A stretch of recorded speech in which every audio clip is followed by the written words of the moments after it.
Hi, what we're going to be discussing today is Rosh Hashana. Literally, it means the head of the year.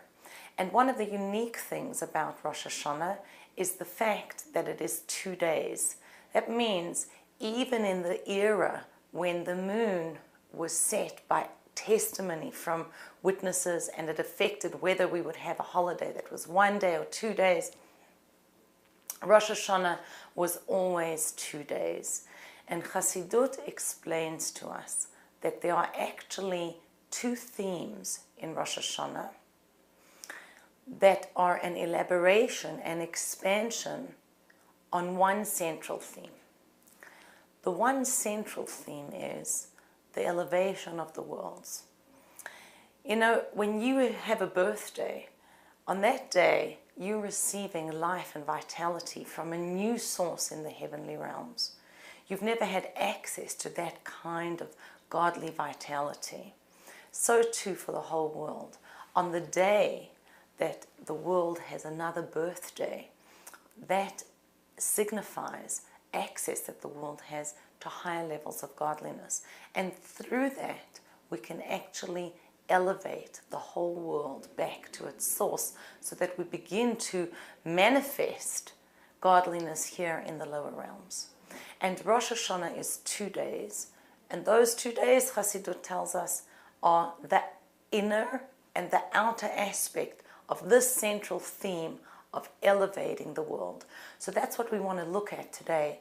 What does it really mean that we're elevating the world, and what are the different ways in which we do that? There is a line, part of the liturgy of the prayer of Rosh Hashana, that says as follows: this is the day of the beginning of your deeds or your acts, ma'asecha. This day of Rosh Hashanah is the beginning of all of your deeds. And what is noticeable in the verse is that it doesn't say of your deed, of your action. It's not even just one action of creating the world, but your deeds, multiple, loshen rabim, plural concept over here. So clearly, what we're saying is that Rosh Hashanah is the day of the beginning of many things that God did. And what are those many things? The entirety of creation. What day does Rosh Hashanah actually signify? Is the 6th day of creation, the day of the creation of a human being. That's the pinnacle of what is being celebrated. But at the same time, we're saying this day, a human's birthday, is a celebration of all of creation, from the first day of light and darkness and water and confusion and the void and the deep and the ocean and the plants and everything else that God made, the heavenly planets. All of that is celebrated on our birthday, on a human being's birthday. Which means that each one of us exists on that existential birthday that we have. We exist in relation to the entire world. Now the Rabbeim explain that God created the whole universe. Why? Nis'ava HaKadosh Baruch Hu. God desired to have a dwelling place in the lower realms. The Rebbe comments on this, and he says as follows: there's 2 opposites there. They kind of fit into the 2 dimensions of Rosh Hashanah. On the one hand, we're speaking here about a desire. Why do you like something? Well, don't ask me. It's not possible to answer. Why do you like saffron and I like purple? Why do you like strawberries and I like mangoes? You can't ask questions on a desire. It's something that is just there. So too, when we're speaking about the beginning of God's deeds, or God's deeds and the way He sustains the universe, we can't ask a question. Why, God? Why did you create the world? It was a desire. And yet, at the very same time, we are told what was the desire about? To create a dwelling place in the lower worlds. So that's another dimension. We have to know on Rosh Hashanah, God had a desire, His pleasure, what He wants. And at some level, I cannot access that. I have to surrender on this day. I cannot access the ultimate purpose. That is God's desire. On the other hand, I have been taught, it's passed down to me, it is a desire to have a dwelling place in the lower realms. That means I have got something to do down here in this physical world. So if we take this a little bit further, we can examine the question more deeply and say as follows. Well, if God wanted a dwelling place in the lower worlds, why did he have to create the upper worlds? Why the infinite dimensions of spiritual realms, the angels and heavenly beings? Why did God just not create the lower world, put me and you in it, and say, okay, do your work? And the reason is because God doesn't just want a dwelling place in the lower realms. He wants me to make this lower realm a place that calls out, there is nothing other than him. Each one of us has to engage with reality, with this physical universe, and with our own limited selves, our own psyche and emotional world, and our human interactions. We have to engage with the world in such a way that we are creating something of this world. You know, the beginning of the account of creation says, Bereshit bara Elokim, at the beginning of God's creation of the heaven and the earth. And the account of creation ends and says, Asher bara Elokim la'asot, which God created to do. You actually read that or listen to that in the Kiddush that is said on Friday nights. And our sages comment and say it's basically the same words. At the beginning of the creation and of God, and then the end is which God created to do. And they comment, the word la'asot, to do, that's what we have to do. That is our creation. God gives us a world. He creates something for us. Our job then is to do something in that world, to finish that creation and give it back to God complete. So he creates something from nothing. We have to reveal the nothingness in that apparent somethingness of existence.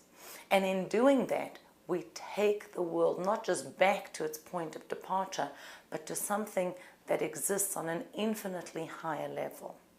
In order to do all of this, to interact with the world here, the tachtonim, the lower dimensions, I need all of existence to be feeding in so that I can lift it up and trace it back through those dimensions to its source. So when we look at Rosh Hashana, we are saying a couple of things. How vital a human being is to creation. We allow the world, we facilitate the world going back to its source. And how everything in existence is there for us to be able to do this work. And that's why on the sixth day, the Rosh Hashana prayer says, this is the beginning of your deeds, of your acts, God. All of that, from day 1 through day 6, I know that I have many different jobs and dimensions that I have to engage with and bring them back, take them back to God. Now this notion that there is a general creation and the details of creation, or the desire of God, and my not being able to access it on one hand, or my having some access to it on another hand, is reflected in the mitzvah of the day of Rosh Hashana. The mitzvah of the day of Rosh Hashana is the shofar. And that shofar, we are taught, has two aspects. One like the desire that transcends logic, and one like the aspect where I could explain a little bit of the desire. One like creation of one totality that is undifferentiated, and one like me down here in this world, I have to return the world back to its source. So the Rambam, in discussing the shofar, says as follows. It is Gzerat HaKatuv, it is a biblical decree which has a hint in it, a remez. And what is the hint? That Jews must wake up and do tshuva, repent. So basically we're saying that Rosh Hashana has two dimensions to it. The mitzvah of Rosh Hashana, the most important mitzvah of the day, is to listen to shofar. Each one of us has to make sure to hear at least a round of the blowing of those shofar blasts on each day of Rosh Hashana. And this mitzvah of the day is described by the Rambam in a particular way that reflects these two dimensions of Rosh Hashana that we've been speaking about. This transcendent dimension that is all-inclusive, connected to the desire of God that cannot be touched or described. And then the way I explain that desire and working with the details of creation, all those 6 days are part of my work. So the Rambam says about the mitzvah two things. One, shofar is a biblical decree, gzerat hakatuv. It's something that is just there. There's no way to explain why. God said, blow the shofar, take a ram, take the horn from the ram, clean it, and blow it on this day. It's such an unusual, ancient sound. There is an aspect to shofar that is just biblical decree. And then he says, v'yesh bo remez. It has a hint in it. And what is the hint that shofar holds? Do tshuva. Wake up, uru. Wake up, Jewish people, and come back to your Creator. Come back to your true being. And you know, when I look at this, learn this Rambam, I'm reminded of various ways that I personally have related to the blowing of the shofar. You know, there's listening to music, and you can listen to jazz or classical music, to Hasidic nigunim. There's different levels of purity in that music, but all of it has colors, many different colors. And then you get music that is more and more simple, more and more pure, until you come to one sound, one note. It almost doesn't have beats. Let's say we've got 3 kinds of sounds that we can make in the shofar. But ultimately that one long tekiah, that one sound which is about an undifferentiated point in reality from which everything else comes, this one desire of God that is there in the shofar, and I'm connected to my Creator in a way that I can't even define and articulate the details of. And then we have these broken points in the shofar, the cry. Is it a weeping? Is it hysterical? Is it a moaning? And that, the Rambam tells us, in the shofar, in those calls, we have a hint. Wake up. I'm calling to you. Arouse yourself and come back to me. These two dimensions then of shofar connect with the two aspects of Rosh Hashana. The first, biblical decree. I just want to make God king. It's almost like I have to completely surrender my identity. I have to connect to that one undifferentiated point. And then I have to work with all of reality and use my own soul print, my own individual abilities with the details of reality, listening to the hint in the shofar to awaken, come back to God, and accomplish with the world everything that God intended of it.